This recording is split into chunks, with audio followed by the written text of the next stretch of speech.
Twin Cities Adventures with our Minnesota honeybee playlist.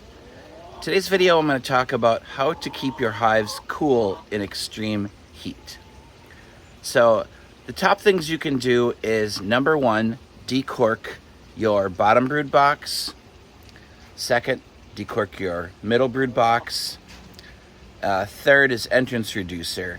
Change it from the small opening to the big opening, and then if it gets hot and they're bearding, totally remove the entrance reducer.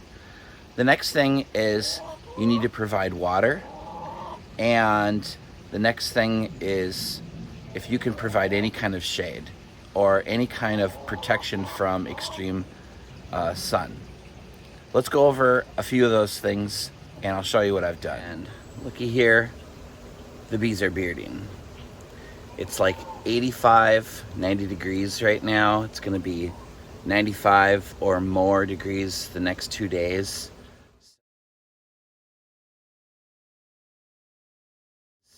So I think I'm gonna pull the entrance reducers to give them a little bit more of a cooler environment so they can come in and out. Let's take a close look real quick. All right, this is classic bearding. We already pulled the plug on both the bottom brood box and top brood box on both of them, but our bees are just so abundant, and this hot weather is just going to be a little too much, so they are bearding on both of them. So I'm going to go put my bee suit on real quick and come out here and pull the entrance reducer, and that will help give them a little bit more of a cooler entrance. All right, first thing I'll do is get this hive out of the way. Pull this one. He's out of the way.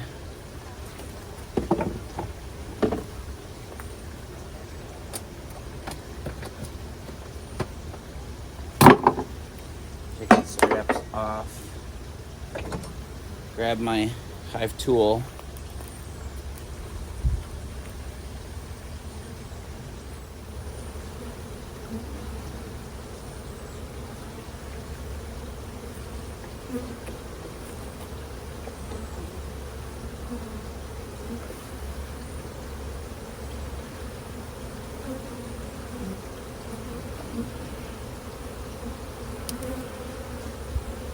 And we'll just pull that off for now.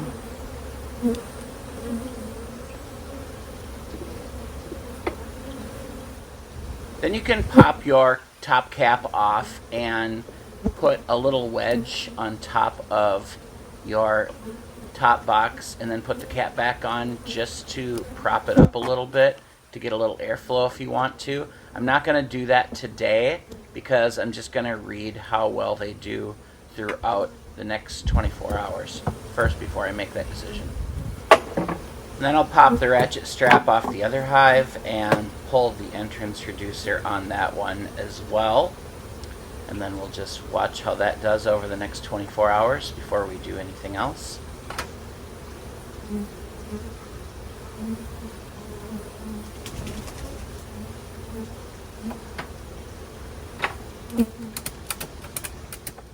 All right, there we have it. I pulled the entrance reducers. There's no need to have an entrance reducer on when it's this hot and humid out here. So they won't have to work as hard to fan things down now. All right, just a little more hive maintenance for you. When it gets too hot and humid, pull your entrance reducers off completely. They'll beard when it's too warm. So, okay, here is the next morning, and it looks like we relieved a lot of the pressure from the hives. They're not bearding as much. It's a little bit cooler now, but it's gonna get a lot hotter later today. It's 84 degrees out Fahrenheit right now at 8:30 in the morning. It's gonna get to 95 today, so I'll come back later this afternoon and film what it looks like. But you can see that taking the entrance reducer completely off was definitely a good thing, and decorking both bottom and middle brood box were a very good thing. Now, the next thing you can do to keep them cool is you can add a honey super. And we did that a week ago, like less than a week ago. So we have our queen excluder, you can see right there, and then our top honey super. So that'll give it a little bit more movement for airflow to expand in there in extreme heat. And then, as you saw in a video we did a couple weeks ago, we added vented bottom boards down below. Can't see the vents right now, but they're in there, which gives it a little bit more space underneath there.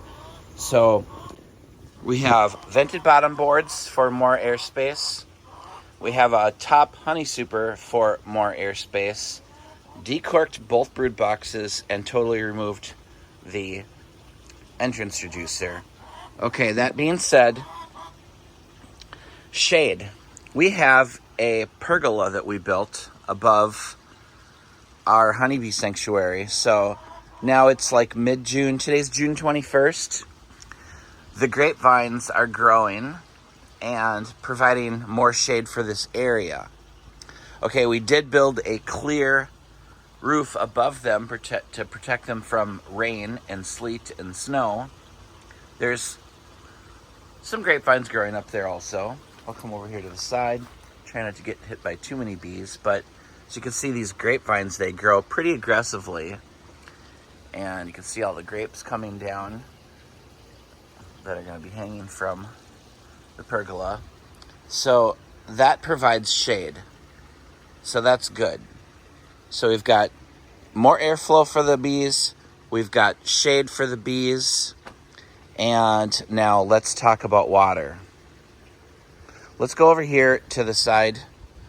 Now I have an underground sprinkler system, and it goes off and it fills these little bird baths that I put in here. You could call them bird baths or butterfly baths, but either way, in my yard, we're gonna call them bee baths.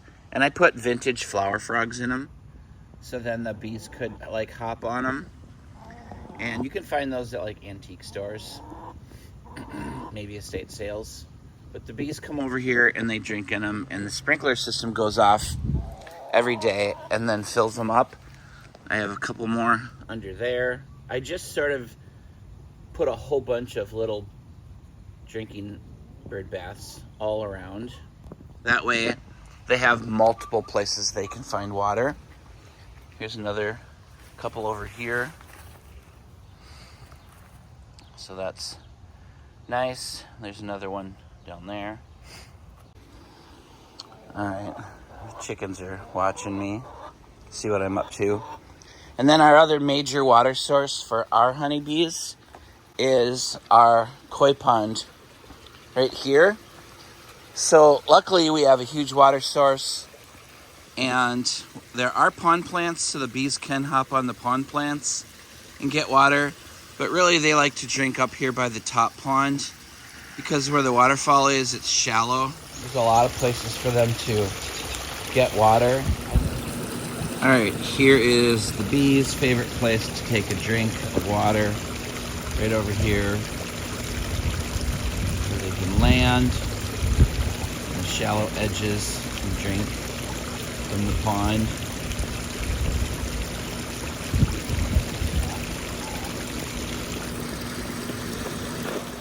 Seen in the front yard, we have our fountain, and then the bees hang off of the water fountain and take drinks along the edge.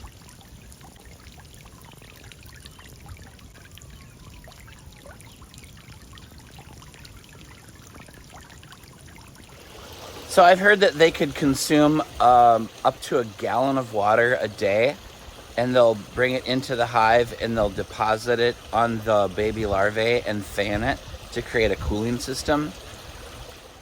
Now, if you don't have a water fountain or a bird bath or a pond, just get like some shallow bowls of water and put some sticks in it so they can climb on the sticks and get the water, and put them next to your hives. That's a good idea. And if you don't have a roof above your beehives, then maybe put like a sun sail or an umbrella above it, maybe like a big piece of cardboard or board, just for the days that it's really, really hot. All right, here we are the next day. It's like 24 hours later. It's 95 degrees outside. The bees are bearding a little bit, hanging out on the shaded side of the boxes. So Team Yellow's over here on the shaded side mostly, and then Team Orange is hanging out on the shaded side over here. So they have shade. Now from the roof a little bit if they want to go up there. On the left sides of their boxes, they're fully opened and they seem to be thriving, doing well. As you can see by the grapevines blowing, we do have a nice breeze going today out here. So that's another thing is wind. So if you have a breeze, that's good. If you don't, you could always put up a fan in front of your beehives just to get a little air movement. And you could prop your top caps up also. You could prop them up with like a couple of quarters or nickels on top, or a wedge, or prop it off at a 45-degree angle for a little bit. Over here in the chicken run, I have a fan running right here that kind of blows down towards the food area and towards the roosting bars, and I'm going to let that fan run for about 2 or 3 days solid while we're in the middle of this heat dome in Minnesota. Bark, bark, bark, bark, bark. If it got too bad out here, I could prop up a fan here somewhere and blow it towards the hives, but we don't need to do that because it's not that bad here. A nice little close-up of the bees hanging out in the shade over on this side, coming in and out of their hives. So thanks for watching Twin Cities Adventures. Out.